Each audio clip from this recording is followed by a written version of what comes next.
When we think of forests, our imagination may conjure up a metaphorical, scary, dark woodland, or a lively image of green trees and undergrowth, or an expansive landscape inhabited by wild animals or a dinosaur or two. Beyond these descriptive constructions, our understanding of a forest are also socially mediated. One of the ways we place forests in our society is by focusing on the role they play in creating a livable and healthy environment. For instance, trees produce oxygen. In a time of anthropogenic climate change, forests act as carbon sinks by sequestrating excess carbon dioxide from the atmosphere. Climate change is a serious matter for everyone, and especially Pakistan, a country with over 240 million people. The catastrophic effects of climate change have manifested in the forms of glacial outbursts, heavy rains and floods, forest fires, and intense droughts. The intensity and frequency of these incidents place the country among the top 5 places most vulnerable to the effects of climate change. But that's not all. High rates of urbanization have also caused concerns over air quality, smog, and annual heat waves. This confluence of climate and environmental distress has translated into demands for the government to do more about the situation and to do it quickly. In response, the government has turned back to the forests to provide a solution. Since 2019, the government of Pakistan has been working to develop and promote urban forests around Pakistan's cities, modeled after a Japanese afforestation method called the Miyawaki urban forest. This method was invented by the gentleman on the screen, Akira Miyawaki, a Japanese botanist who found out that there was a way to grow a forest that could be self-sustaining in as few as 5 years.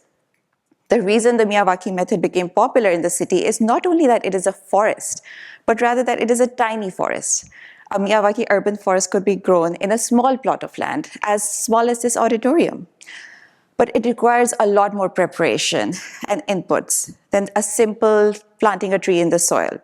Before the saplings can be planted, the soil has to be prepared with rice husk, cocoa peat, manure, all the things that will revitalize the soil. The species planted in the forest have to be native to the region. There has to be sufficient water.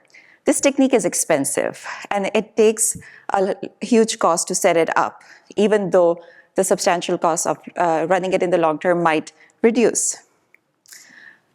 But with every action, the question that haunts both policymakers and experts is, will these urban forests really have a lasting environmental impact?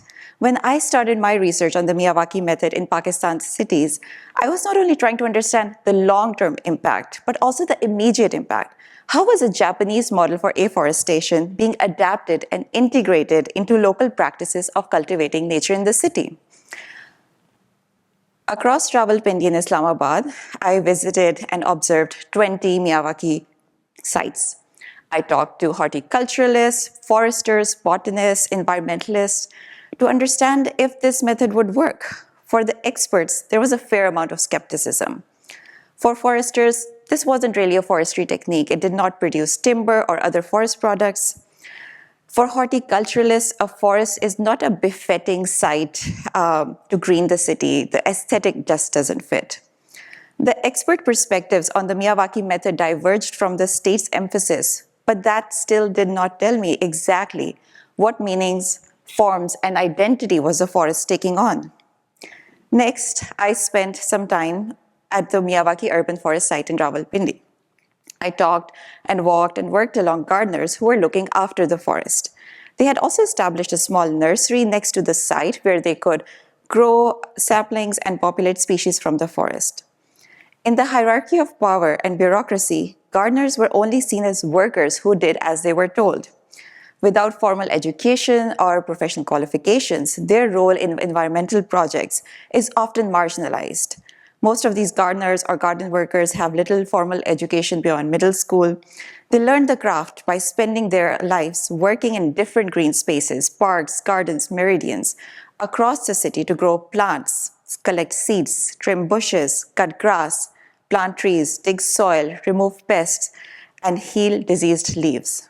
Their everyday practices are tactile, haptic, and sensorial. When I was with the gardeners, I realized that how the Miyawaki urban forest adapts to local conditions is not about who claims expertise over this method, but rather who is doing the work of making it. When I asked Ayub, one of the gardeners, what he thought about the Miyawaki method and creating a forest in the city, he told me, here is the thing. In the world of books, we are unlearned. We don't have any idea. But for any practical work, if Allah wills, we will not say that we cannot do this. The practical here is the act of knowing nature through the work they do and making forests, whether it's making forests in the city or working in the nurseries or around in other green spaces. The practical is a knowledge that gardeners grow with over many years. Ayub is close to 50 in age and has been working as a gardener for at least half of his life. He grew up in Murray surrounded by forests. When he came to the city, he had to learn the skills and really embody the attention to the types of different species, the different seasonal patterns, what grows, how stem, bark, leaves, and flowers change color. The work is manually intensive and often precarious. Once Ayub had to take a month off to recover from dengue virus, most likely contracted from the mosquitoes surrounding the dense vegetation. To not fail in the practical tells us that the work of cultivating, To not fail in the practical tells us that the work of cultivating nature in the city is about looking at how different types of knowledge and practices make sure that the Miyawaki method can settle and adapt within the existing setting. When horticulturalists and foresters continue to debate on whether or not the Miyawaki method aligns with their expertise, the gardeners could at least answer all the ways in which they were able to see the Miyawaki forest making a place for itself in the city. They collected fruits, seeds, and cuttings from the forest. They saw that the forest brought in birds, and they also observed how the forest became a haven for a dervish who had no other place to live. So, what are three things that we can take away from the narrative? First, the forest is not just a biophysical landscape. If anything, the Miyawaki urban forest tells us that forests are socially alive, and it comes down to how we look, act, or work with the forest. Second, if policymakers are to use trees and forests as saviors in environmental and climate action, they have to focus on ways of knowing beyond formal experts. They must look at the people on ground whose actions, experiences, and everyday encounters reveal the impacts and adaptations of models from elsewhere.